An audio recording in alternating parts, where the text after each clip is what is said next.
Good morning. Good morning. In house training में आप सबों का स्वागत है।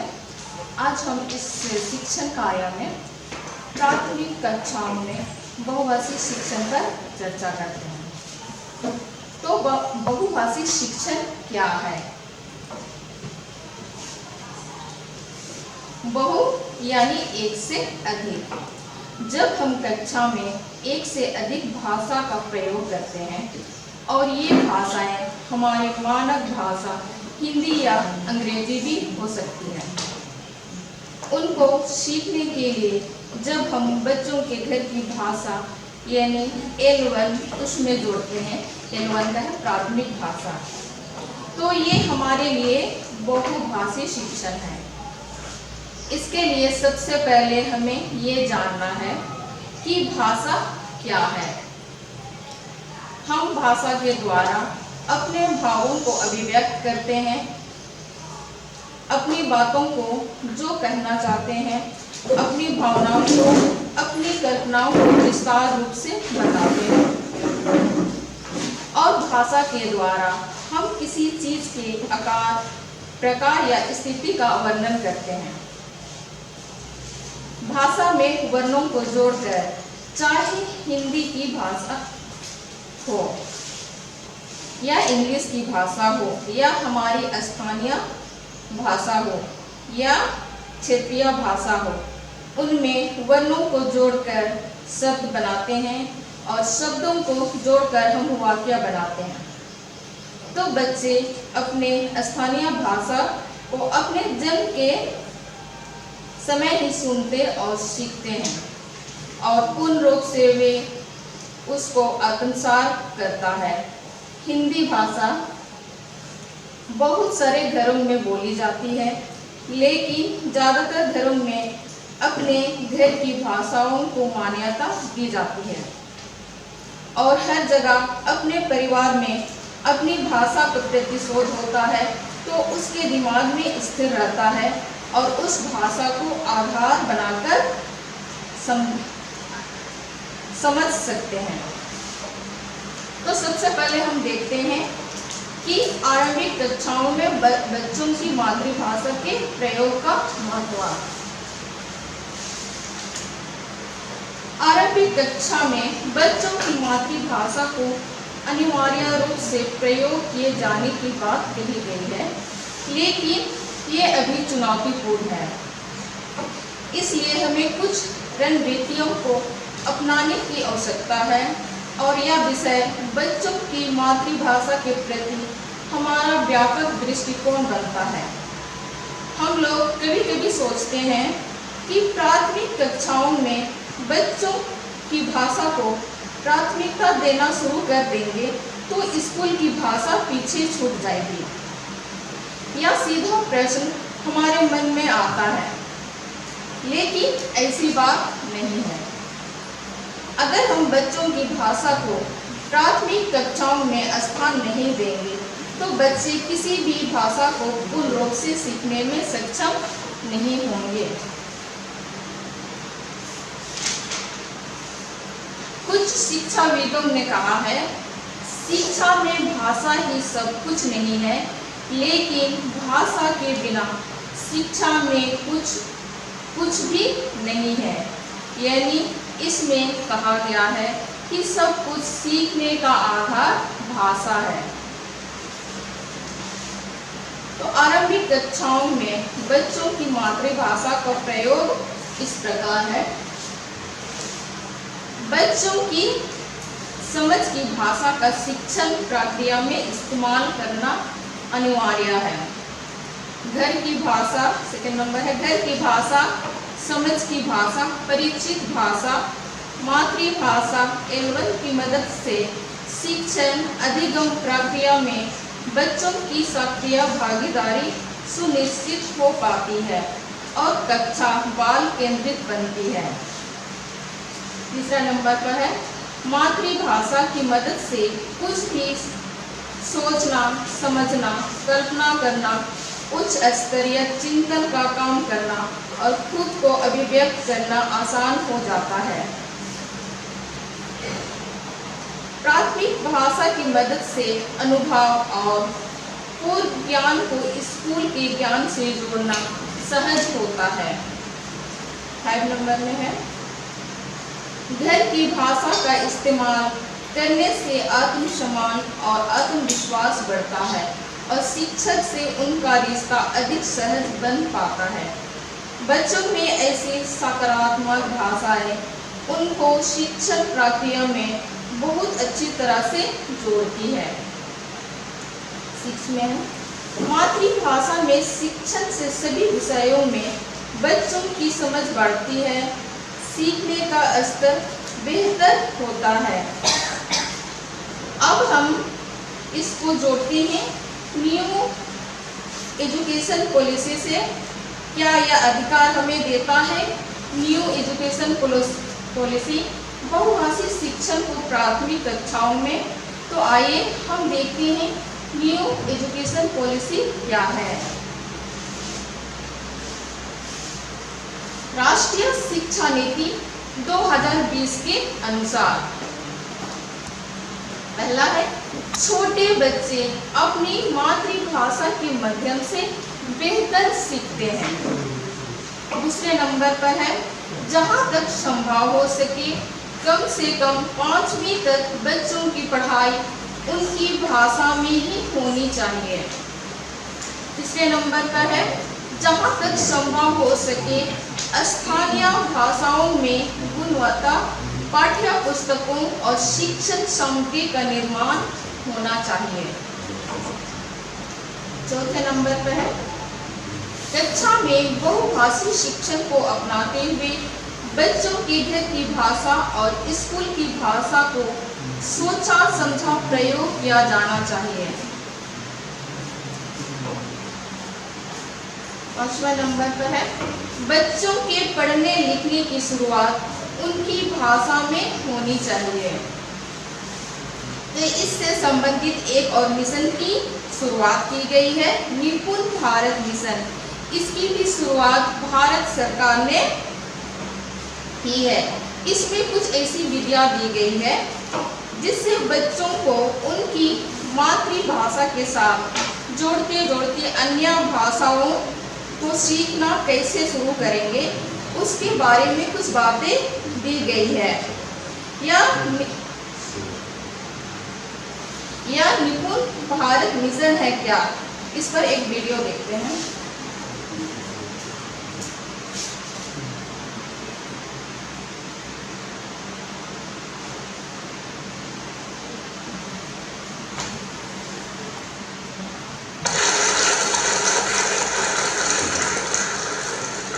निपुण भारत के अंतर्गत 3 से 9 आयु वर्ग के बच्चों में बुनियादी साक्षरता और संख्या ज्ञान सीखने की प्रक्रिया का आधार है। पूर्व प्राथमिक से कक्षा 3 के विद्यार्थियों के लिए सीखना एक ऐसा अनुभव होना चाहिए जो समग्र, समीक्ष और समावेशी होने के साथ आनंददायी और रुचिकर भी हो। बुनियादी साक्षरता और संख्या ज्ञान के समग्र अधिगम अनुभव के लिए आवश्यक है विद्यार्थियों, शिक्षकों और अभिभावकों के लिए रोचक ई संसाधन उपलब्ध कराना। इन हितधारकों के लिए NCERT द्वारा दीक्षा पोर्टल पर उचित ई संसाधन उपलब्ध कराए जा रहे हैं, जिनमें पूर्व प्राथमिक से लेकर कक्षा 3 तक के सभी सीखने के प्रतिफल समाहित हैं। विद्यार्थी अब खेल, कहानियों, बाल गीतों, शिल्प व अन्य रुचिकर शैक्षिक गतिविधियों के माध्यम से सीख सकेंगे। दीक्षा पोर्टल पर सीखने के प्रतिफलों को सुनिश्चित करने वाले ई संसाधन जैसे infographic posters, worksheets, assessment sheets और वीडियो उपलब्ध कराए जाएंगे। इस पोर्टल पर भविष्य में अन्य संस्थानों द्वारा तैयार रुचिकर सामग्री भी शामिल की जाएगी। बुनियादी साक्षरता और संख्या ज्ञान के भी इस मिशन को देश भर में आरंभ करने के मुख्य उद्देश्य देश के आने वाले भविष्य कक्षा 3 तक यानी प्राइमरी स्कूल के 3 से 9 वर्ष तक के छात्रों की शिक्षा में प्रोत्साहन देकर उनकी आधारभूत साक्षरता एवं संख्यात्मक क्षमता में विकास लाना है। क्योंकि हमारे देश में आज भी ऐसे बहुत से छोटे बच्चे हैं जो विद्यालय तो जाते हैं, परंतु उनकी बुनियादी ज्ञान अच्छा ना होने के कारण वह शिक्षा में अन्य छात्रों के मुकाबले मानसिक क्षमता में पीछे रह जाते हैं, जिसे देखते हुए शिक्षा विभाग द्वारा जारी निपुण भारत योजना के तहत छात्रों के आधार को मजबूत करके उन्हें पढ़ने, लिखने और अंकगणित करने में कौशलों को हासिल करने में सक्षम हो सके, इसलिए निपुण भारत की शुरुआत की गई है। निपुण भारत मिशन का उद्देश्य क्या है?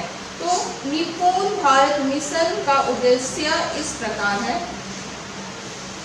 पहला है खेल, खोज और गतिविधि आधारित शिक्षा शास्त्र। दूसरा है बच्चों को प्रेरित, स्वतंत्र, समझ के साथ पढ़ने लिखने में संलग्न और लिखने और पढ़ने के स्थायी कौशल वाला बनना।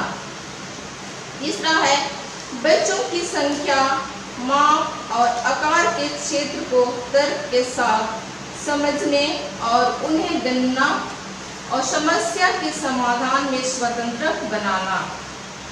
चौथे नंबर पर है बच्चों की परिचित घर, मातृभाषा में शिक्षण सामग्री की उपलब्धता सुनिश्चित करना। पांचवा शिक्षकों, अध्यापकों और शिक्षा प्रशासकों की क्षमता निर्माण। छठवां आजीवन सीखने की एक मजबूत नींव बनाना। सातवां पोर्टफोलियो, समूह और मिलजुल कर कार्य, परियोजना कार्य, प्रश्नोत्तरी, रोल प्ले, खेल, मौखिक प्रस्तुतिकरण, छोटे टेस्ट आदि के माध्यम से सीखना। सभी 8वें नंबर का है सभी विद्यार्थियों के सीखने के स्तर की ट्रैकिंग सुनिश्चित करना। आगे देखते हैं बच्चों में भाषा सीखने का माध्यम।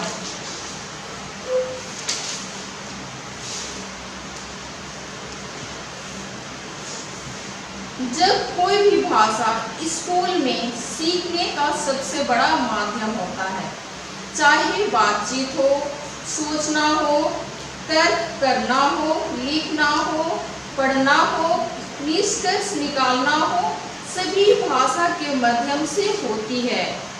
इस बारे में हैलिडे कहते हैं जब बच्चे भाषा सीखते हैं तो वे बहुत सारे विकल्पों में से सिर्फ एक चीज नहीं सीख रहे होते हैं, बल्कि वे सीखने की आधारशिला सीख रहे होते हैं। यानी सब कुछ सीखना उसके बाद भाषा के माध्यम से होता है। पर ये कौन सी भाषा हो सकती है? वही भाषा सीखने का माध्यम बन सकती है जो भाषा परिचित हो और सभी बच्चे समझते हैं। आगे है भारत में भाषाएं और शिक्षण का माध्यम।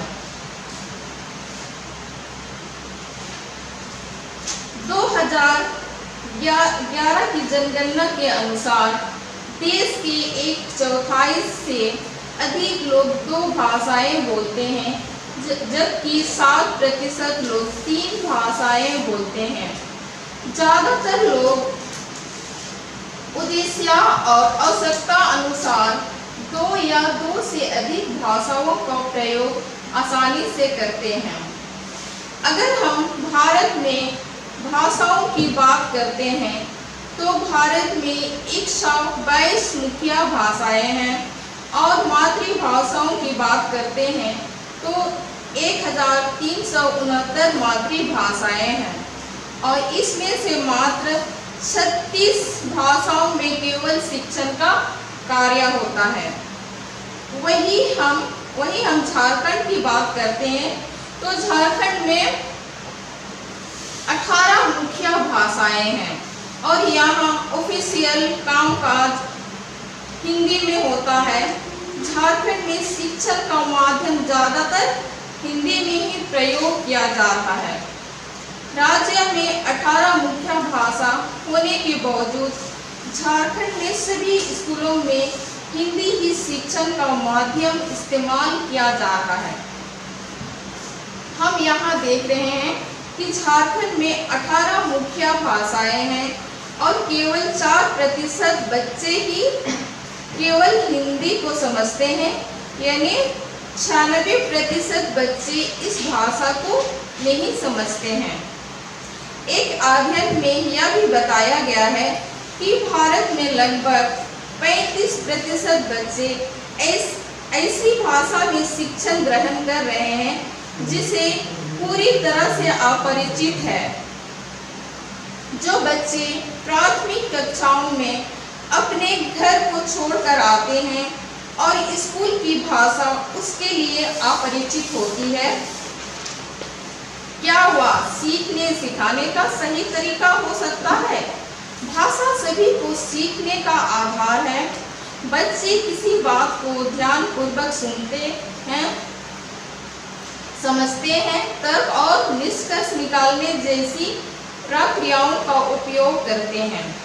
यह सभी काम भाषा के माध्यम से होते हैं। बच्चों के घर की भाषा उनकी परिचित भाषा से सीखने सिखाने की प्रक्रिया में बच्चों की सक्रिय भागीदारी बढ़ती है। वे अन्य विषयों में बेहतर सीख पाते हैं और उनका अपने आप में विश्वास बढ़ता है। घर की भाषा की मजबूत बुनियाद अन्य भाषाओं के अच्छे विकास में भी सहायक होती है। नेक्स्ट, बच्चों की भाषा को सीखने सिखाने की प्रक्रिया में जोड़ने के अन्य तरीके।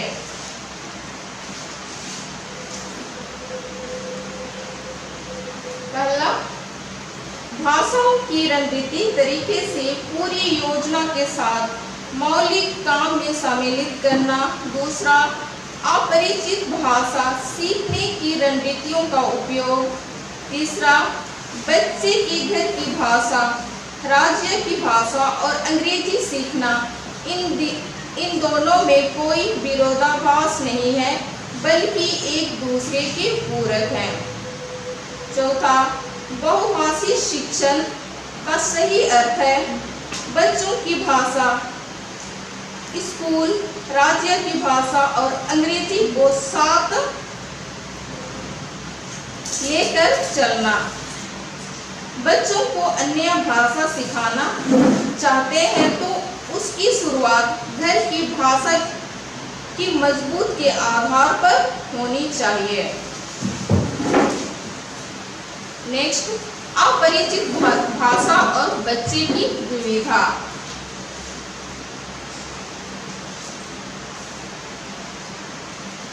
कई बच्चे अलग अलग भाषा के परिवेश से आते हैं, पर बहुत सारे बच्चों की भाषाओं को कक्षा में जगह नहीं मिलती और उनकी शिक्षा बहुत देर तक या पूरी तरह एक अपरिचित भाषा में ही होती है। प्राथमिक स्कूलों में 25% बच्चे घर और स्कूल की भाषा में अंतर होने के कारण आरंभिक वर्षों में गंभीर चुनौतियों का सामना करते हैं। आरंभिक वर्षों में एक ऐसी भाषा सीखने को मजबूर हो जाते हैं जो वह ना तो बोलते हैं और ना ही समझते हैं। इसलिए बच्चे शिक्षण अधिगम प्रक्रिया में सार्थक रूप से नहीं जुड़ पाते और उनके आत्मविश्वास को भी भारी चोट पहुंचती है, जिससे शैक्षणिक प्रदर्शन नकारात्मक रूप से प्रभावित होता है। हमें जानना बहुत महत्वपूर्ण है कि हमारे बच्चों की भाषा और स्कूल की भाषा में कितना अंतर है, ताकि उसके अनुसार शिक्षण प्रक्रिया को तराशा जा सके। कक्षा में बच्चों की भाषा का इतना महत्वपूर्ण क्यों है, इस पर एक वीडियो है इस वीडियो में दो शिक्षकों की कक्षा का विवरण है। दोनों कक्षाओं में सीखने सिखाने की प्रक्रिया में कुछ मूलभूत अंतर दिखेंगे। इसके क्या कारण हो सकते हैं? क्या बच्चों की समझ की भाषा के प्रयोग की भूमिका है? आइए इस प्रश्न का उत्तर देखने के लिए वीडियो देखते हैं।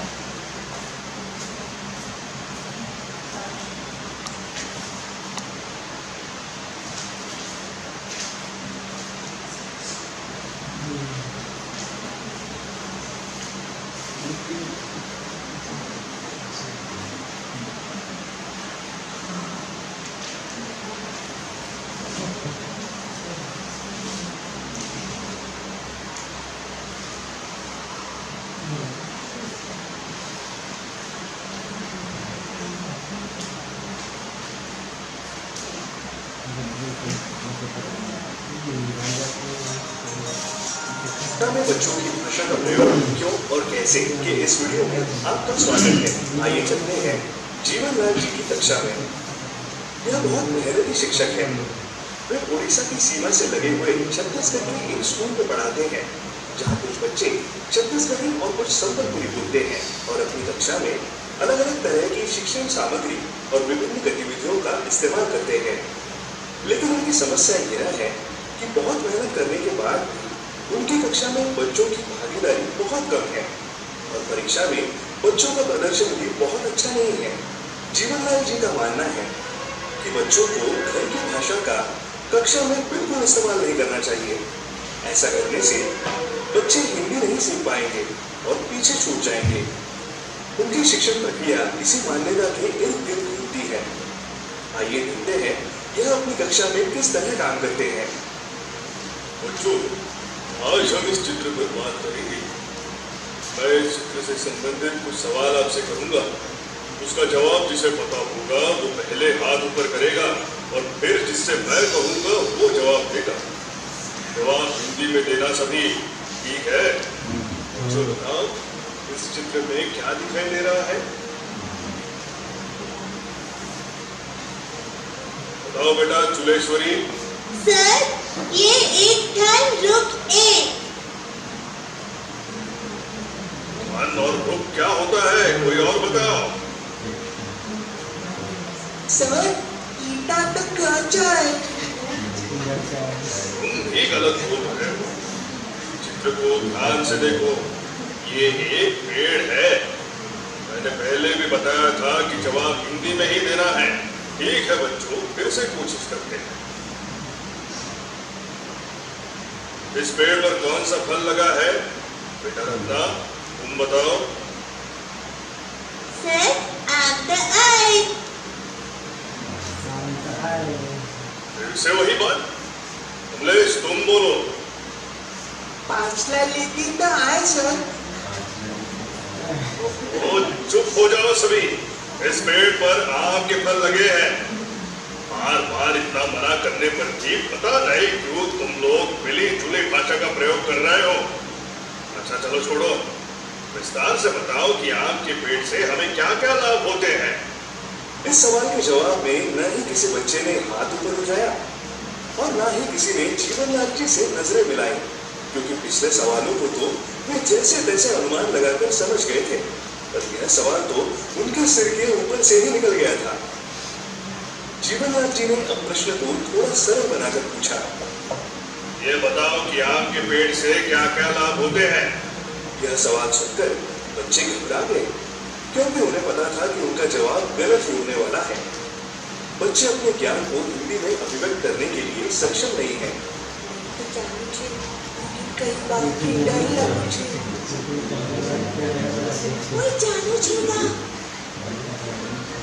जीवनलाल जी को लगा कि इस सवाल का जवाब बच्चों को नहीं पता, इसलिए वे चुप रहे। इसलिए उन्होंने स्वयं ही आम के पेड़ के सभी लाभों और अंगों के बारे में विस्तार से हिंदी में बताया और फिर निराश होकर कक्षा से बाहर चले गए। इस तरह आम के पेड़ पर चर्चा संपन्न हुई।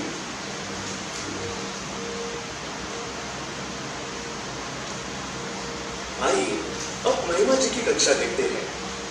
गरियाबंद जिले में छुरा ब्लॉक के शासकीय प्राथमिक शाला रसेला में महिमा जी 2009 से कक्षा पहली को पढ़ा रही है।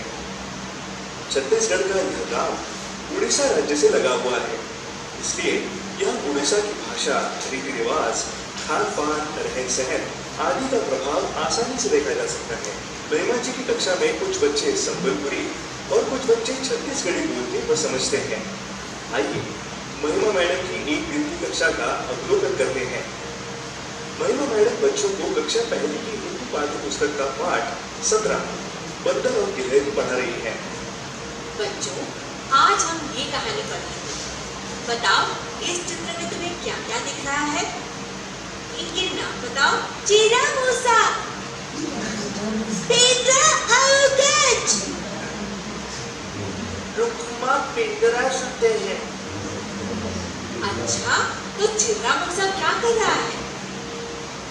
चिर्रा मूसा माके की पुच्ची को धर के ऐसे खींच रही है। अच्छा, तो ऐसा करने पर माकर क्या करेगा? ओला फटकाफी की झनकर। उस पर माकर गुस्सा करेगा।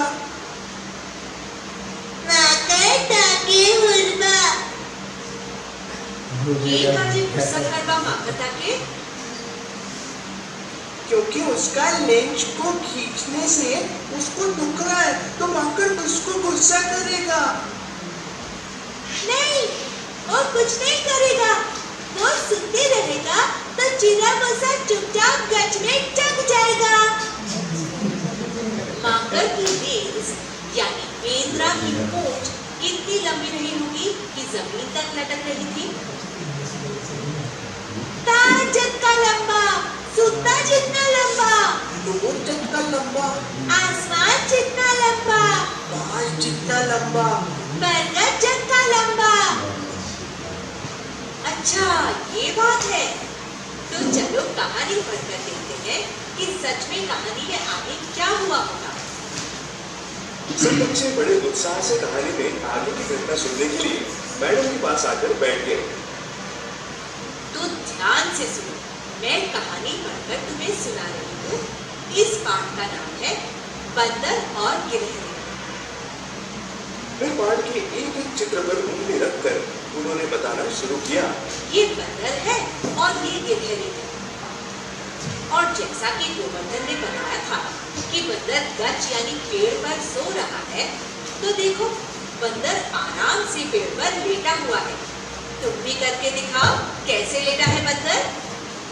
कुछ बच्चे बंदर की नकल करते हुए अपने दोनों हाथ सिर के पीछे रखकर लेट गए, तो कुछ बच्चे जमीन पर उसी मुद्रा में लेटते हुए बंदर की नकल करके बताने लगे।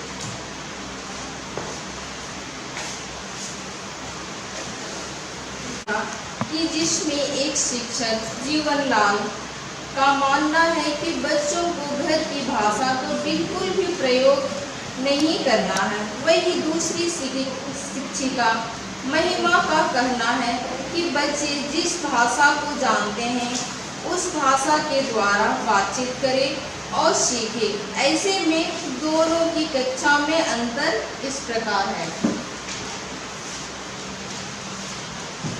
जीवनलाल की कक्षा। पहले नंबर पर है जीवनलाल की कक्षा।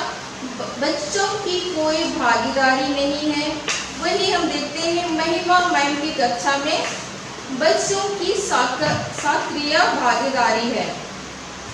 दूसरे नंबर पर है जीवनलाल की कक्षा में बच्चों के चेहरों पर ना समझ पाने और डर झिझक के भाव। वही महिमा मैम की कक्षा में बच्चों के चेहरों पर आत्मविश्वास के भाव।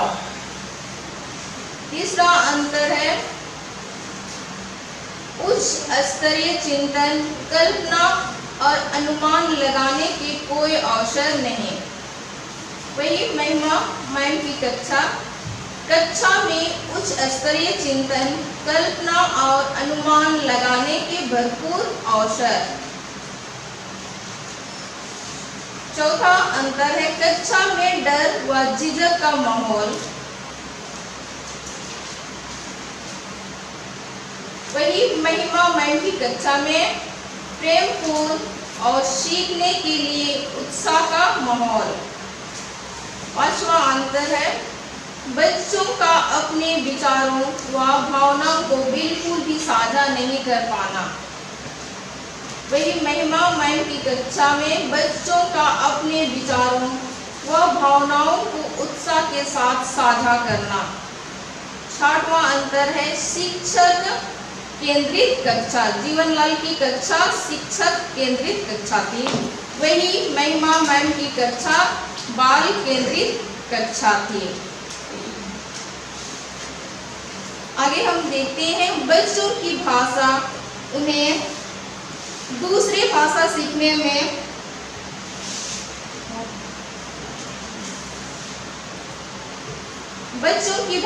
उन्हें दूसरी भाषा सीखने में कैसे मदद करती है। भाषाएं परस्पर एक दूसरे से मिले जुले रूप से विकसित होती है। यह मान्यता पूरी तरह गलत है कि बच्चों के घर की भाषा के लिए मस्तिष्क में ज़्यादा जगह और कक्षा में समय देने से अन्य भाषाओं के लिए मस्तिष्क में जगह कम रह जाती है। दरअसल भाषा से जुड़े ऐसे बहुत से कौशल हैं जैसे सुनना, बोलना, पढ़ना और लिखना है। ये कौशल जो अलग अलग भाषाओं में भी एक समान ही होते हैं और यदि वे मातृभाषा में ही ठीक प्रकार से विकसित हो जाते हैं तो अन्य भाषाओं पर भी पकड़ बनाए रखने में बहुत मददगार साबित होते हैं। इस वीडियो के माध्यम से देखेंगे कि बच्चों की भाषा उन्हें दूसरी भाषा सीखने में कैसे मदद करती है।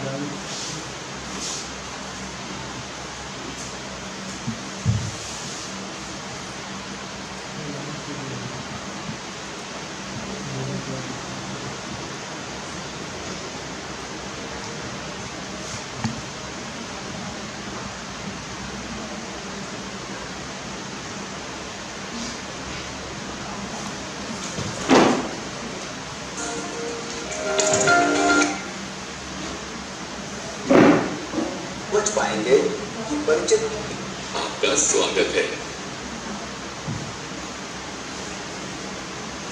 अरे क्या तुमने यह न्यूज़ देखी? मजदूरी के स्कूल में कुछ बच्चों को अपनी मातृभाषा में बात करने की बताओ कर और देखकर आप आदेश नहीं दीजिएगा। जरा देखिए इन आंसुओं को किसी ने जरूर किया गया। इसका मतलब तो इतना था कि उन्होंने आपस में बेवकूफ बात की जो उनकी मातृभाषा है। स्कूल प्रबंधन ने इन आंसुओं को समझ सिखाने के लिए बड़ी भाषाएं उसके बच्चे की जनता की कार्यक्रम में देखे जिस समय इन दोनों बच्चों के गले में अच्छी वेबसाइट ली है जिस पर लिखा है कि I will never speak Telugu, यानी अब मैं तेलुगु में कभी नहीं बोलूंगा। मुझे तो यह न्यूज़ देखकर बिल्कुल अच्छा नहीं लगा, बहुत दुख हुआ। हाँ तुम ठीक कह रही हो, यह तरीका तो बिल्कुल गलत है, लेकिन मेरे ख्याल से यह करना भी जरूरी है। नहीं तो यह बच्चे अंग्रेजी कैसे सीखेंगे? मैं भी अपनी कक्षा में बच्चों को वाकई में बिल्कुल बात नहीं करने देती। हाँ पर ऐसे सजा नहीं देती, मैं बस उनको बोलती हूँ कि हिंदी में ही बात करें। वाकई स्कूल में बोलने की ज़रूरत नहीं, क्योंकि अगर पूरे टाइम अपनी ही भाषा बोलते रहेंगे तो हिंदी या अंग्रेजी कब सीखेंगे भला? वह भी तो ज़रूरी है कि नहीं? मैं तुम्हारी बात समझ रही हूँ।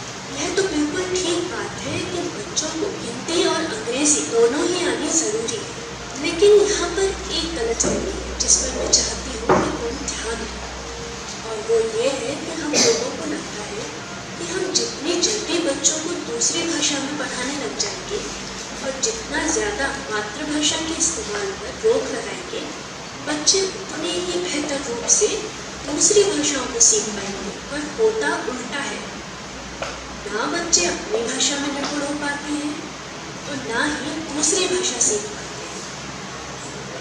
तुम्हारे कहने का मतलब है कि ऐसे सोचना ठीक नहीं है। ऐसे कैसे? भला मातृभाषा का दूसरी भाषाओं से क्या संबंध? और वैसे भी अगर हमारा दिमाग अपनी ताकत का समय मातृभाषा में लगा देगा तो दूसरी भाषाओं के दिमाग में जगह कहाँ बचेगी? यही तो सबसे बड़ी गलतफहमी है। यह एक बहुत बड़ी भ्रांति है जिसमें माना जाता है कि मानव मस्तिष्क में अलग अलग भाषाएं अलग अलग गुब्बारों की तरह अपनी जगह बनाती है, और यदि मातृभाषा का गुब्बारा बड़ा हो गया तो अन्य भाषाओं के लिए जगह नहीं बचेगी। मतलब यदि बच्चों की घर की भाषा में लंबे समय तक सीखने सिखाने का काम किया गया तो हिंदी या अंग्रेजी सीखने का समय नहीं बचेगा और बच्चों का नुकसान होगा। यह मान्यता पूरी तरह से गलत है। बच्चों के घर की भाषा के लिए मस्तिष्क में ज़्यादा जगह और कक्षा में समय देने से अन्य भाषाओं के लिए मस्तिष्क में जगह कम रह जाती है। दरअसल भाषा से जुड़े ऐसे बहुत से कौशल हैं जो अलग अलग भाषाओं में भी एक समान ही होते हैं, और यदि वे मातृभाषा में ठीक प्रकार से विकसित हो जाती है तो अन्य भाषाओं पर भी पकड़ बनाने में बहुत मददगार साबित होते हैं। अच्छा, मुझे तो ये बात मालूम ही नहीं थी।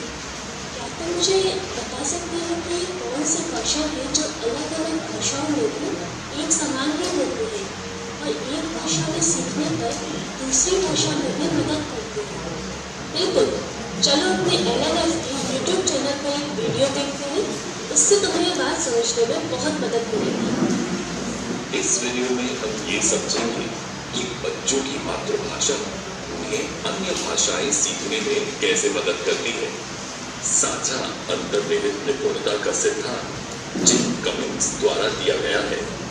ऊपरी तौर पर तो सभी भाषाएं एक दूसरे से बहुत अलग दिखाई देती हैं। ये अंतर शब्द भंडार, वाक्यों की बनावट, व्याकरण और बोलने के तरीके या लहजे में नजर आते हैं। ये अंतर हमें बच्चों की मातृभाषा और स्कूल की भाषा में भी दिखाई देता है। पर जैसे कि हमें पता है कि भाषा सिर्फ बोलने और सुनने का माध्यम ही नहीं है, बल्कि सोचने, समझने और सीखने का भी एक महत्वपूर्ण साधन है। आपको ये जानकर बहुत आश्चर्य होगा कि सोचने समझने से जुड़े ऐसे बहुत से कौशल या क्षमताएं हैं जो अलग अलग भाषाओं में भी एक जैसी ही होती है। ऐसे साझा कौशलों या क्षमताओं को साझा अंतर्निहित निपुणता के नाम से जाना जाता है। आइए देखते हैं ये कौन कौन से कौशल हैं जो एक भाषा से दूसरी भाषा में स्थानांतरित होते हैं। अवधारणात्मक ज्ञान, पढ़ने लिखने से संबंधित कौशल, उच्च स्तरीय चिंतन कौशल। यदि बच्चों ने अपनी भाषा में किसी अवधारणा को सीख लिया है तो उन्हें हिंदी या अंग्रेजी में दोबारा सीखना नहीं पड़ता। उन्हें केवल नई भाषा में उसे क्या कहते हैं ये जानना भर होता है। उदाहरण के लिए, यदि बच्चों को पहले से अपनी भाषा में बरगद के पेड़ के बारे में मालूम हो तो उन्हें हिंदी भाषा में बरगद के पेड़ के रूप, रंग और उसकी विशेषताओं के बारे में बताने की जरूरत नहीं होगी, बल्कि उन्हें केवल ये बताने की जरूरत होगी कि जिसे तुम अपनी भाषा छत्तीसगढ़ी में बरगद कहते हो उसे ही हिंदी में बरगद पेड़ कहते हैं। अर्थात उन्हें केवल उसके नाम भर को बताने की जरूरत होगी। फिर वे उसके संबंध में अपनी भाषा में ज्ञान और अर्जित किए गए सारे ज्ञान को उस नाम के साथ दूसरी भाषा में ट्रांसफर कर देंगे। पढ़ने लिखने से संबंधित भी कई ऐसे कौशल हैं जो एक बार ही सीखने पड़ते हैं, अलग अलग भाषाओं में बार बार नहीं। और ये सभी कौशल अपनी परिचित या मजबूत भाषा में ही सबसे अच्छी तरह से सीखे जा सकते हैं, ऐसा तमाम शोध बताते हैं। मातृभाषा में इन्हें सीख लेने पर दूसरी भाषा में इन्हें सीखना बहुत सरल हो जाता है।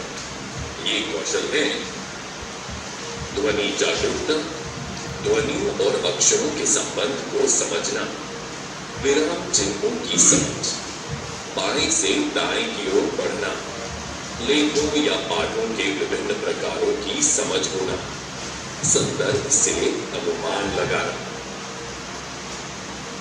ध्वनि जागरूकता का मतलब है ये समझना कि वाक्यों में कई शब्द होते हैं और हर शब्द अलग अलग ध्वनियों से मिलकर बना होता है। यदि बच्चे अपनी भाषा के शब्दों की ध्वनियों को जोड़ व तोड़ लेते हैं तो हिंदी या अंग्रेजी भाषाओं में ये करना उनके लिए बहुत आसान हो जाता है।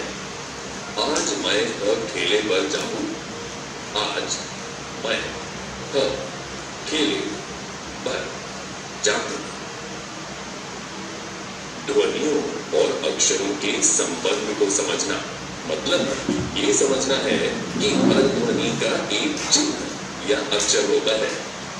जैसे प ध्वनि को हम हिंदी में प से दिखाते हैं, आपकी भाषा में उसे कैसे दिखाते होंगे? विराम चिन्हों की समझ का मतलब ये समझना कि हर भाषा में वाक्य होते हैं जो पूर्ण विराम या किसी अन्य चिन्ह के साथ खत्म होते हैं। अंग्रेजी भाषा में कैसे मालूम पड़ता है कि वाक्य खत्म हो गया? बाएं से दाएं पढ़ना का मतलब ये समझ विकसित होना है कि किसी भी पाठ को बाएं से दाएं की ओर पढ़ा या लिखा जाता है, और ये आत्मसात कर लेना कि पढ़ने या लिखने के दौरान हमारी उंगलियां और आंखें बाएं से दाएं की ओर जाती हैं।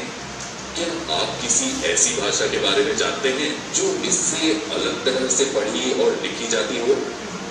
लेखों या पाठों के विभिन्न प्रकारों की समझ का मतलब ये समझ पाना है कि भाषा कोई भी हो, उसमें बात को कहने के लिए अलग अलग तरीके होते हैं।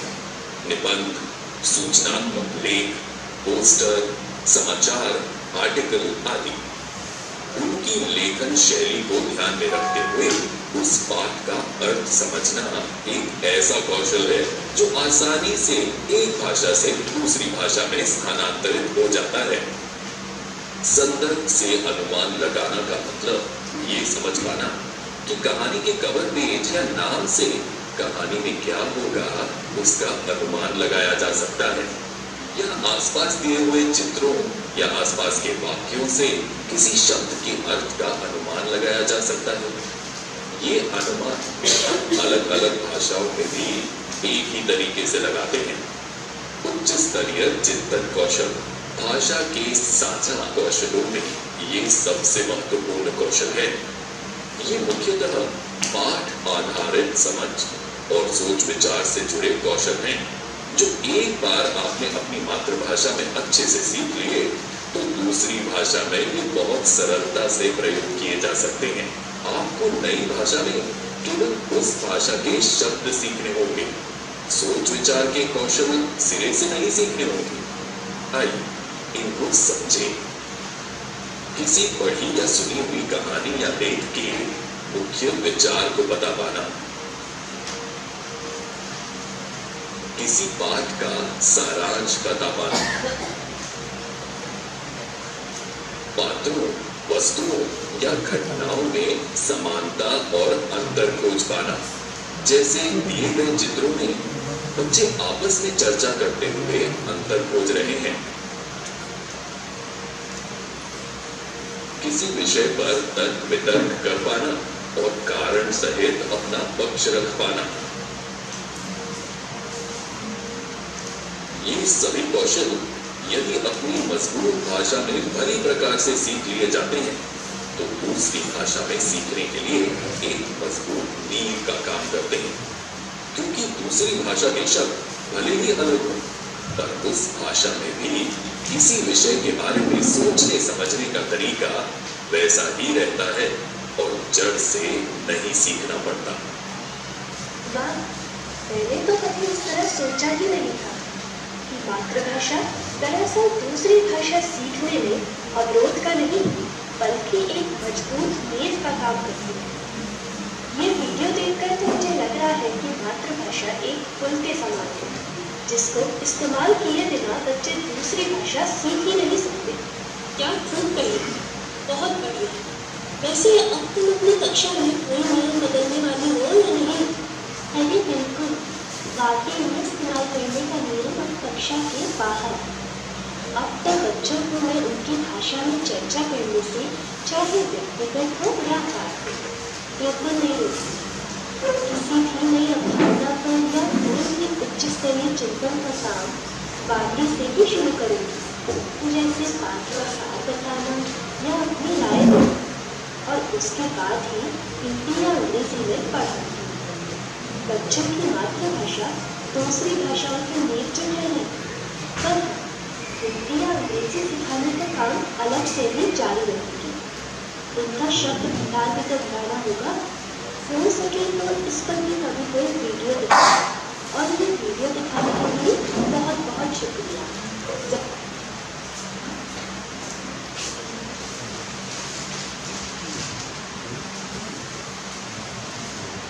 तो हमें बच्चों की भाषा की बुनियाद उन्हें अन्य भाषाओं को सीखने में रुकावट नहीं डालती, बल्कि सकारात्मक रूप से मदद करती है।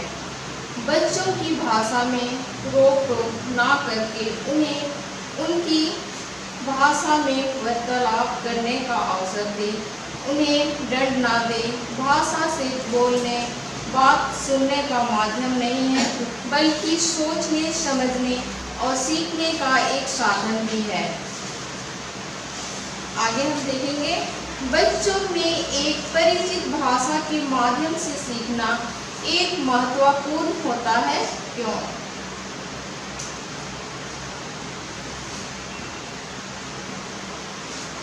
अगर बच्चों में रटने की प्रक्रिया से अलग सोचने समझने की कला का विकास करना है, तो हमें उनकी कक्षा में मातृभाषा का उपयोग कर उसकी सक्रिय भागीदारी को विकसित करना आवश्यक है।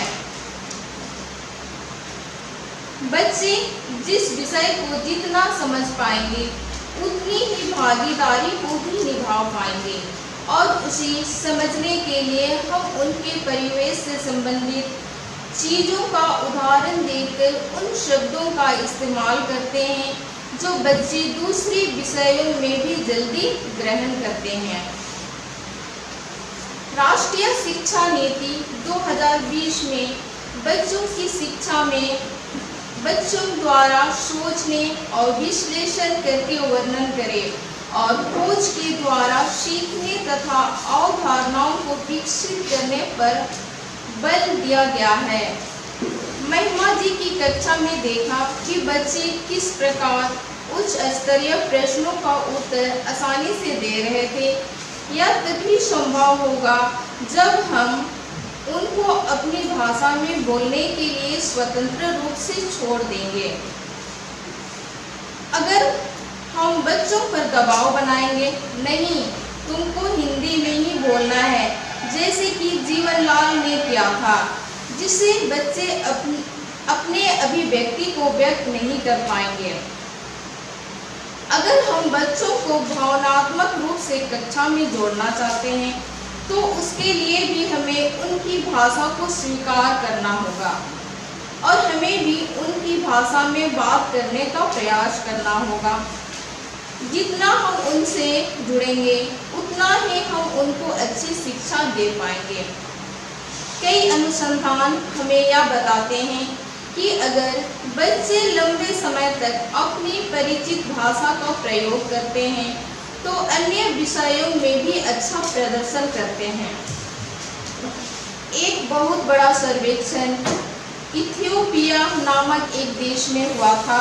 वहां पर यह देखा गया कि जो बच्चे कक्षा 8 तक एक परिचित भाषा के माध्यम से पढ़ते हैं और उन्होंने कक्षा 8 तक अपनी मातृभाषा में पढ़ा और कक्षा 8 के बाद उनकी भाषा को अंग्रेजी में बदल दिया गया, उसके बावजूद भी अपनी विषयों को अच्छी तरह से समझ पाए थे कि कक्षा 10 का परिणाम उन बच्चों से अच्छा हुआ जिन्होंने अपना भाषा कक्षा 4 में ही बदल लिया था। जब दोनों तरह के बच्चों का परिणाम को देखा गया, तो जो बच्चे ज़्यादा दिनों तक अपनी मातृभाषा का प्रयोग किए थे, उनका परिणाम अच्छा था। अतः यह निष्कर्ष निकलता है कि अगर बच्चों को उनकी परिचित भाषा में मजबूत बुनियाद बना दी जाती है और ये बुनियाद एक सेतु का काम करता है और बच्चे दूसरी भाषाओं की गति को आसानी से पार कर जाते हैं और बच्चों की दूसरी भाषा पर भी पकड़ मजबूत होती है। आगे हम देखते हैं कि किन बच्चों को सीखने में सबसे अधिक समस्या आती है। भारत में लगभग 35% बच्चे अपनी अपरिचित भाषा में पढ़ते हैं जो उनकी समझ से बाहर होती है। अगर हम ध्यान से देखते हैं तो 35% यानी 1/3 बच्चे भाषा को समझ नहीं पाते, वे अपनी अपरिचित भाषा में पढ़ते हैं। इसलिए ये बच्चे बहुत कम समझते हैं और सफलता नहीं मिलती है, जिससे धीरे धीरे स्कूल से दूर हो जाते हैं। तो ऐसे बच्चों में सबसे पहले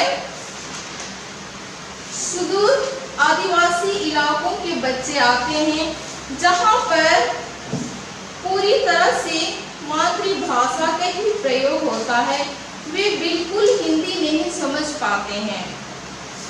दूसरे बच्चे हैं स्कूल की मानक भाषा से अलग स्थानीय भाषाओं को बोलने वाले बच्चे हैं। अगर बिहार के पूर्णिया जिले के आसपास वाले क्षेत्रों में हम जाएंगे तो वहाँ के बच्चों को बिल्कुल ही हिंदी नहीं आती है, वे पूर्ण रूप से अपने स्थानीय भाषा पर निर्भर रहते हैं और यही कारण है कि वहाँ पर पढ़े लिखे लोगों की संख्या कम है। तीसरा है अंतर्राज्यीय सीमा क्षेत्रों पर रहने वाले बच्चे। उन प्रदेश के बच्चे जो 2 राज्य के बीच की सीमा पर रहते हैं, वे एक राज्य की सीमा सीख पाते हैं, एक राज्य की भाषा सीख पाते हैं और ना ही दूसरे राज्य की भाषा। ऐसे बच्चे स्कूल से दूर हो जाते हैं। चौथे नंबर पर है प्रवासी मौसमी प्रवासी परिवार के बच्चे। ये इस तरह के बच्चे हैं जिनके अभिभावक एक जगह से दूसरी जगह रुचिकर के लिए जाते हैं। इसमें सबसे ज्यादा ईटा भट्टा में काम करने वाले परिवार के बच्चे होते हैं, आदिवासी क्षेत्र वाले बच्चे होते हैं। उनको अपनी भाषा तो आती है, लेकिन अपनी भाषा घर के बाहर उनको सुनने के लिए नहीं मिलता है, जिस कारण वे अपनी अवधारणाओं को दिमाग में विकसित नहीं कर पाते हैं और दोनों भाषाओं का एक दूसरे से संबंध नहीं कर पाते हैं। इसी कारण वे पढ़ने में पिछड़ जाते हैं। 5वें नंबर पर आता है नर्सरी कक्षा 1 से अंग्रेजी माध्यम में पढ़ने वाले बच्चे। इन बच्चों को सबसे ज़्यादा कठिनाइयों का सामना करना पड़ता है, क्योंकि वे घर में हिंदी बोलते हैं या अपनी स्थानीय भाषा में बोलते हैं और बच्चों को इंग्लिश मीडियम में पढ़ाने के लिए भेजते हैं, जहाँ पर शिक्षकों को इंग्लिश बोलना उनकी मजबूरी है। वे हिंदी नहीं बोल सकते क्योंकि हिंदी बोलना मना ही होता है और बच्चे के पल्ले कुछ भी नहीं पड़ता, तो भी बच्चे लाख मेहनत करते हैं, लेकिन उनका परिणाम 0 ही होता है, क्योंकि वे इंग्लिश को तो घर में नहीं सुन रहे हैं। माता पिता को भी उतना इंग्लिश नहीं आता है क्योंकि वे बोल सके और बच्चे सुन सके। ऐसे बच्चों को सीखने में सबसे ज़्यादा समस्या होती है। नेक्स्ट है कक्षाओं में अलग अलग भाषाई परिस्थितियाँ।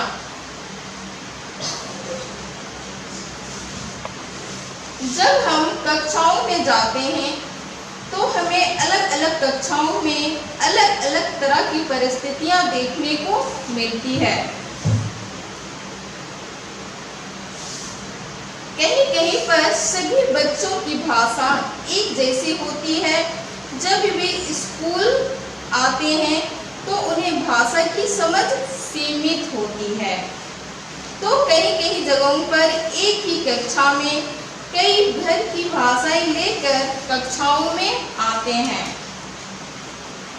और कुछ कक्ष ऐसे होते हैं जहां शिक्षक बच्चों की भाषा को समझते हैं, बोलते हैं और कई जगह ऐसा होता है कि शिक्षक उन भाषाओं को नहीं समझ पाते हैं।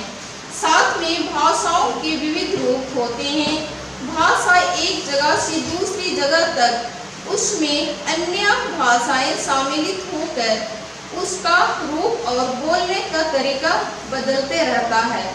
इन चीजों को ध्यान में रखते हुए अगर हम कुछ परिस्थितियों को समझें तो इसमें 4 परिस्थितियां आती है। पहली परिस्थिति, बच्चे सामान्य तौर पर स्कूल की मानक भाषा को समझते हैं। दूसरी परिस्थिति, जब बच्चे कक्षा 1 में आते हैं तो वे भाषा को नहीं समझते हैं।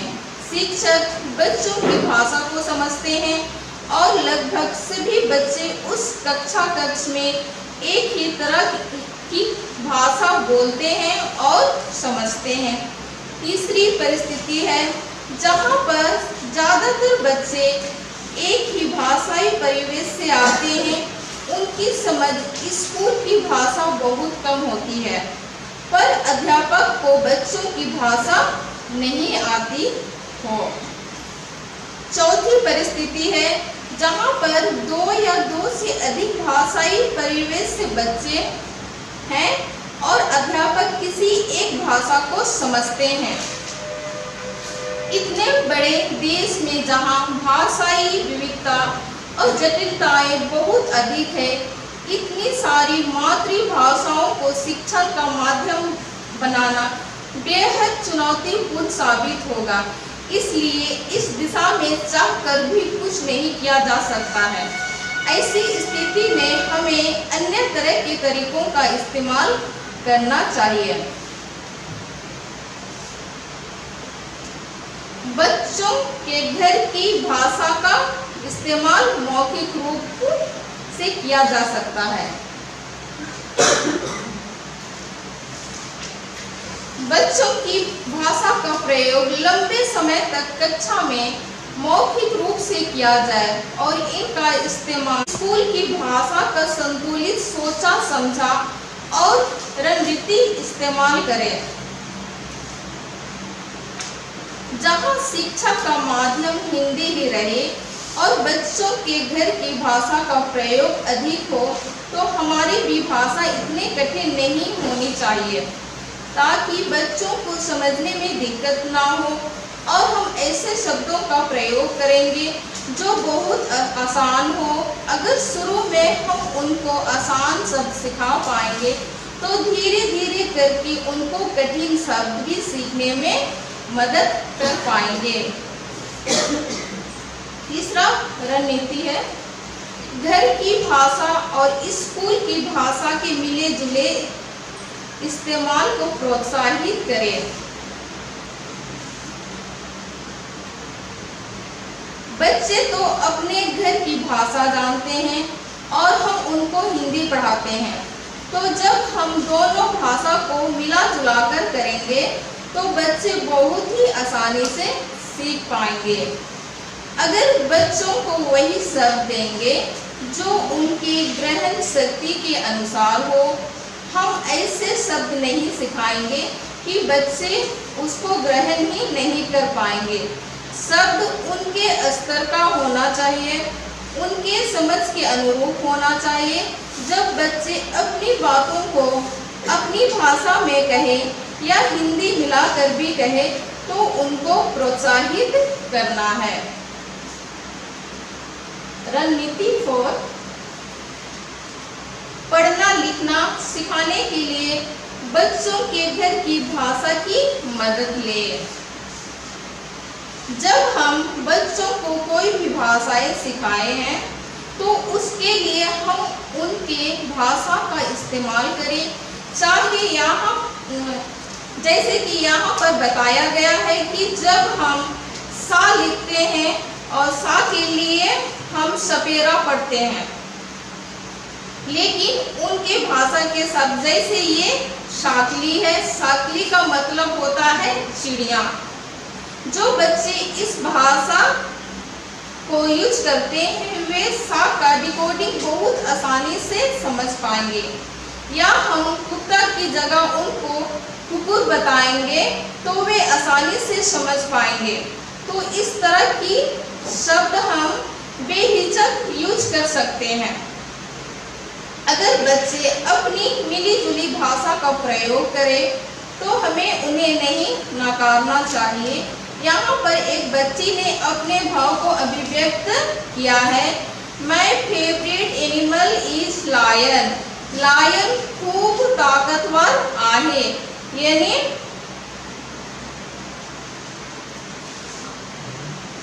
बच्ची अपनी भावना में वो इंग्लिश, हिंदी और मराठी तीनों भाषाओं को मिलाकर अपनी बात को बताकर अपनी भावनाओं को बता रही है।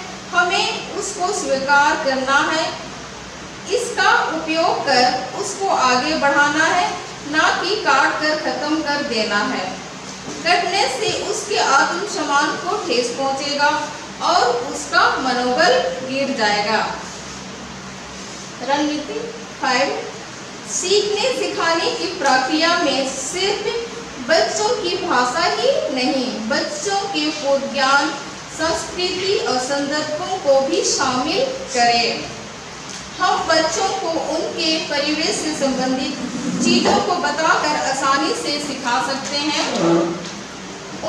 उसके पूर्ण ज्ञान से संस्कृति के बारे में पूछें, उनके त्योहारों के बारे में बताएं, उनके रहन सहन और रोजमर्रा की बातों पर चर्चा करें और उनके जीवन से संबंधित पाठ्य सामग्री का उपयोग करें। इस प्रकार बच्चों को ज्ञात से अज्ञात की ओर ले जा सकते हैं। नेक्स्ट है, बच्चों की भाषा ना जानने की स्थिति में क्या करना चाहिए। ऐसा होता है कि हम शिक्षक भी बच्चों की भाषाओं को नहीं समझ पाते हैं और नहीं जानते हैं। इस परिस्थिति में क्या करना चाहिए?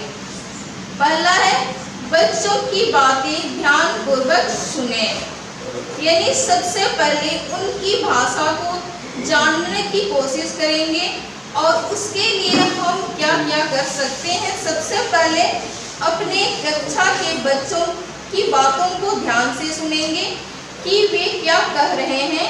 जब हम उनकी बातों को अच्छे से सुनेंगे और सुनकर हम सीख पाएंगे। दूसरा है, उनकी प्राथमिक भाषा उनसे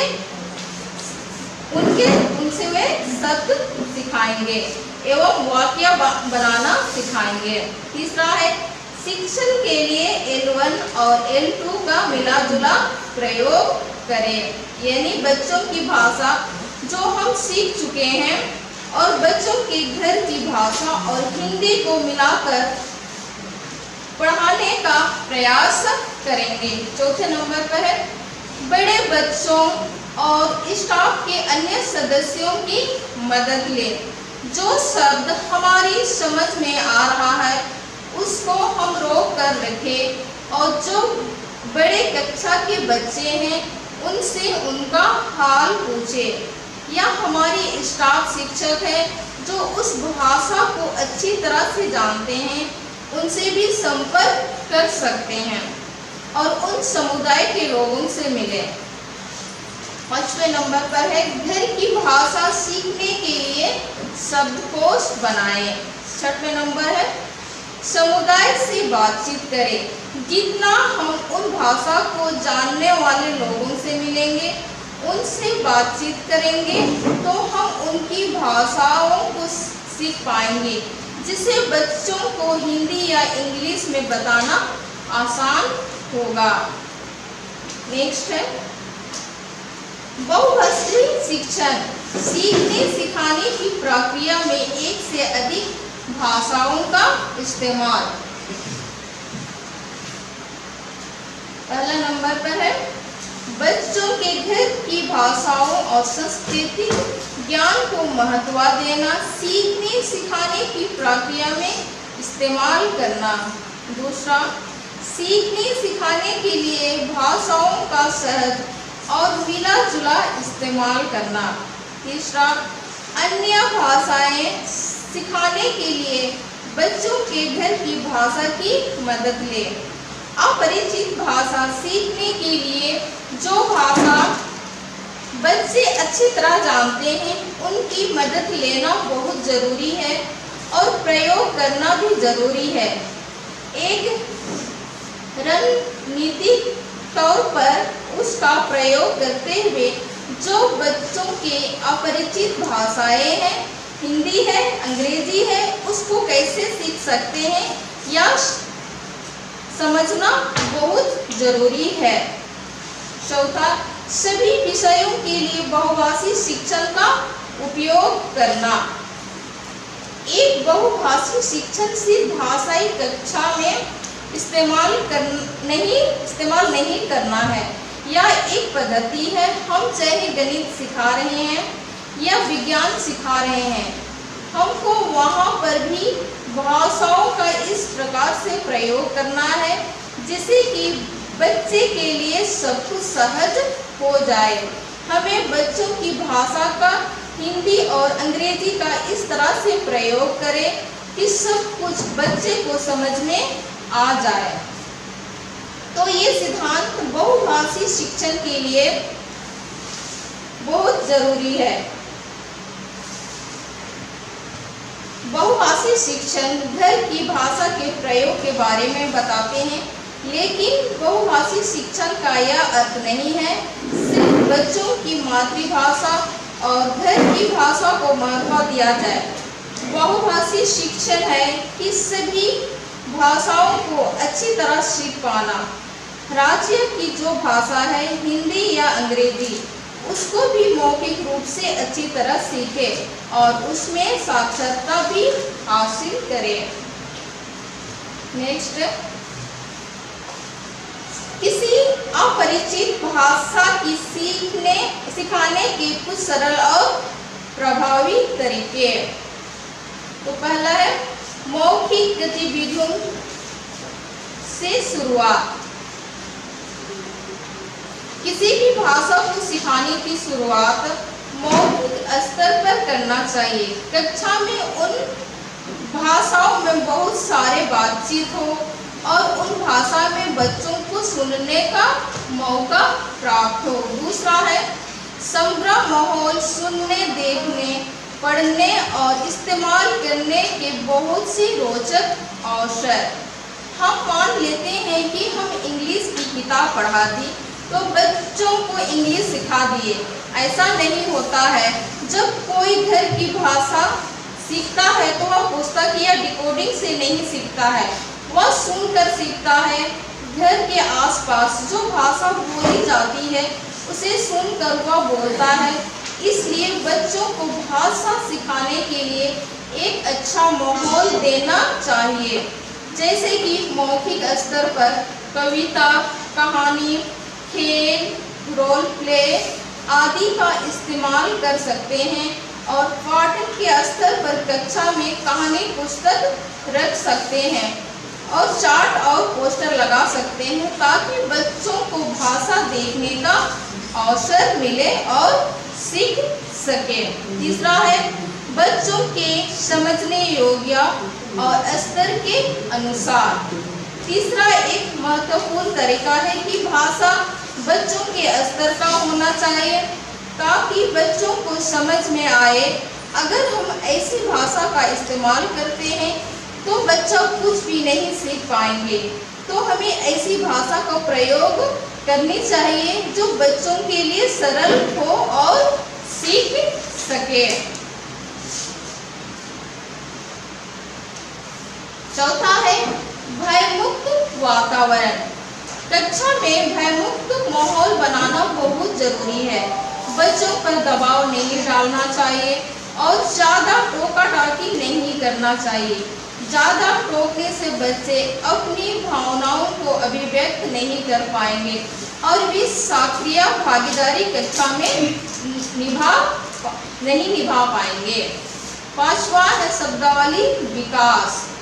अगर बच्चे ऐसे क्षेत्र से आते हैं जहां उस भाषा का बिल्कुल ज्ञान नहीं है तो यह बहुत ज़रूरी है कि उनको हम सभी भाषाओं के शब्द भंडार का उल्लेख करके विकसित करने का कोशिश करेंगे। इन सभी का निष्कर्ष क्या होता है कि बहुभाषी शिक्षण का यही निष्कर्ष निकलता है। अगर हम बच्चों को उनकी घर की भाषा में पढ़ाते हैं तो हमारी कक्षा बाल केंद्रित होता है और बच्चे हमारे साथ साथ अपनी पूरी भागीदारी निभाते हैं और ये हमारी प्राथमिक शिक्षा FLN मिशन की सफलता के लिए बहुत ही आसान हो जाता है और बहुभाषी शिक्षण सभी के लिए आवश्यक होना चाहिए। बेहतर समझ और अभिव्यक्ति के लिए मिली-जुली भाषा का प्रयोग बहुत ही आसान होता है। यहाँ बच्चों का एक स्लोगन है, मेरी शिक्षा मेरी परीक्षा, मेरा आकलन मेरा मूल्यांकन, मुझे पढ़ाना मुझे सिखाना, जब मैं ही हूँ इन सबके बीच में, केंद्र में मेरी भाषा क्यों नहीं है बीच में। Thank you.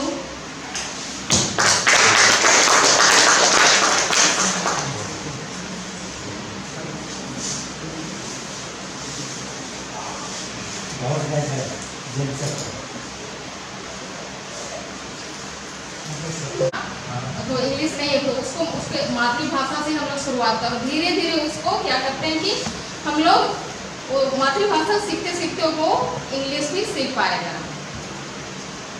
मातृभाषा के द्वारा ही हम लोग उसको इंग्लिश सिखाएंगे।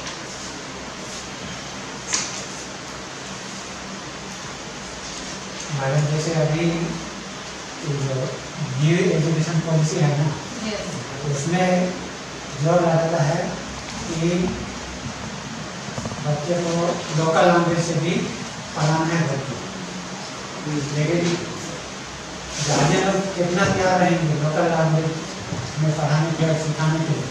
अब मान लीजिए कि हम लोग यहाँ पर इंग्लिश मीडियम स्कूल है और हम लोग शुरू से ही उनको जोर नहीं देते हैं इंग्लिश में सिखाने के लिए तो इंग्लिश में पढ़ाने के लिए, तो ऑफकोर्स बच्चा तो सीखेगा, बढ़िया से पकड़ तो सकेगा सब्जेक्ट मैटर को, लेकिन गार्जियन लोग का दूसरा एक्सपेक्टेशन रहता है कि अगर हम बच्चे को इंग्लिश मीडियम में एडमिट किए हैं पढ़ा रहे हैं तो वो चाहता है कि मेरा बच्चा मेरी बच्ची जितना जल्दी वो इंग्लिश सीखे और इंग्लिश बात करें।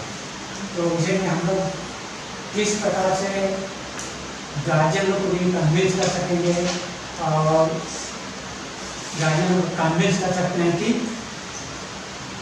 बच्चा सीख रहा है और सही चीज़ सीख रहा है।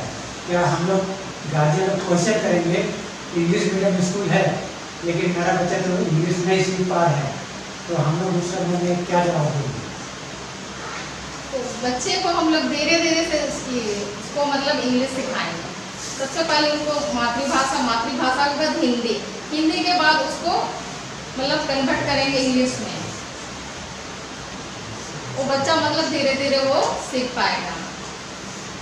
जैसे कि हम एक उदाहरण दिए थे यहाँ पर इथियोपिया देश का, वहाँ पर मतलब जो बच्चे मतलब कि वहाँ पर उस सर्वे में देखा गया था कि जो बच्चे कक्षा 8 तक एक परिचित भाषा के माध्यम से वे पढ़ते हैं और उन्हें कक्षा 8 तक अपनी मातृभाषा में पढ़ा और कक्षा 8 के बाद उनकी मातृभाषा को इंग्लिश में बदल दिया गया, तो उसके बावजूद भी अपने विषयों को वो अच्छी तरह से समझ पाए थे कि कक्षा 10 का परिणाम उन बच्चों से अच्छा हुआ जिन्होंने अपना भाषा कक्षा 4 में ही बदल लिया था। जब दोनों तरह के बच्चों का परिणाम को देखा गया तो जो बच्चे ज़्यादा दिनों तक अपनी मातृभाषा का प्रयोग किए थे तो उनका परिणाम बहुत अच्छा था।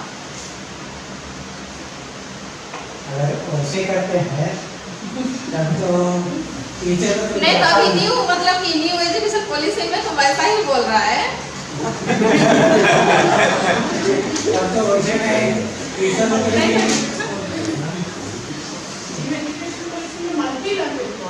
आप इंग्लिश में एक वर्ड बोल रहे हैं उसका हिंदी में इसको बताइए। एक्चुअली भाषा द्वारा इसको बताना है। इसको भी दोनों को हिंदी और इंग्लिश को दोनों को साथ लेकर के चलना है, मिला के चलना है। एक क्वेश्चन फादर था, हम लोग पढ़ा रहे थे इंग्लिश, वो जो इंडिया का जो पढ़ाने का तरीका है उसको खंडन किया, और वो भी झारखंड के एक्सपर्ट में ही है, वो भी शिक्षा वो सदस्य हैं शिक्षा के क्षेत्र में। हम लोग को कहा करते थे हमेशा कि इंडियन लोग इंग्लिश क्यों अच्छे से नहीं सीखते हैं। मतलब वही है कि अगर हम उसको रूट लेवल से इंग्लिश मीडियम है तो इंग्लिश ये जरूरी है, सब भाषा में ज्ञान तो दिया जा सकता है, लेकिन इंग्लिश मीडियम है तो ट्रांसलेशन मेथड वो अच्छा नहीं है, इसे वो बोला नया एजुकेशन पॉलिसी वही बोल रहे हैं। हाँ, मतलब दोनों भाषा को लेकर के साथ में चलना सकता है, रीजनल लैंग्वेज को भी बोलना है, तीनों भाषा बोलना है और बच्चा को समझ में आना है। और ये बहुत ही मतलब 2026 और 27 के बीच तक में लागू हो जाएगा। 26 और 27 के बीच में न्यू एजुकेशन पॉलिसी वही बोलता है कि ये वाला जो भाषा मतलब 2026 और 27 के बीच में लागू हो जाएगा। सरकार मतलब लागू करता है। ये मल्टी लैंग्वेज वाला जो है ये करना हमेशा जरूरी है, ये नहीं, क्योंकि मान लिया बच्चा हमारा देहात से है तो जानता है कि आलू क्या है, देखा है, खाया है, पकड़ा है, सब चीज़ करके देखा है और उसके बारे में पूरा अच्छी तरह से जानता है।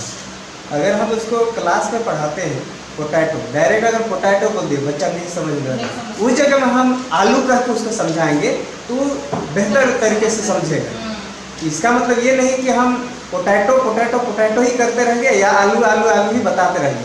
जब नहीं समझा तब उसको दिखाने के बाबू इसको पोटैटो कहते हैं, इसको क्या कहते हैं, आप लोग क्या कहते हैं, तो ये इसको हम लोग आलू कहते हैं। हाँ, तो इस आलू को हम लोग इंग्लिश में पोटैटो कहते हैं, तो जल्दी वो ग्रास्प करेगा।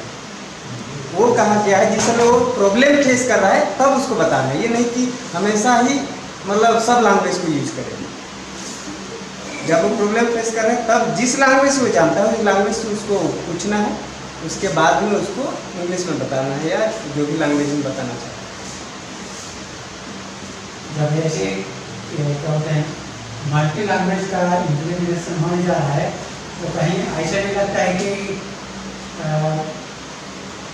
कहीं पर टीचर लोग दोनों भाषा तीनों भाषा को मिक्स ना करके एक ही भाषा में लटक जाएंगे जिसमें कि टीचर को आसान होगा।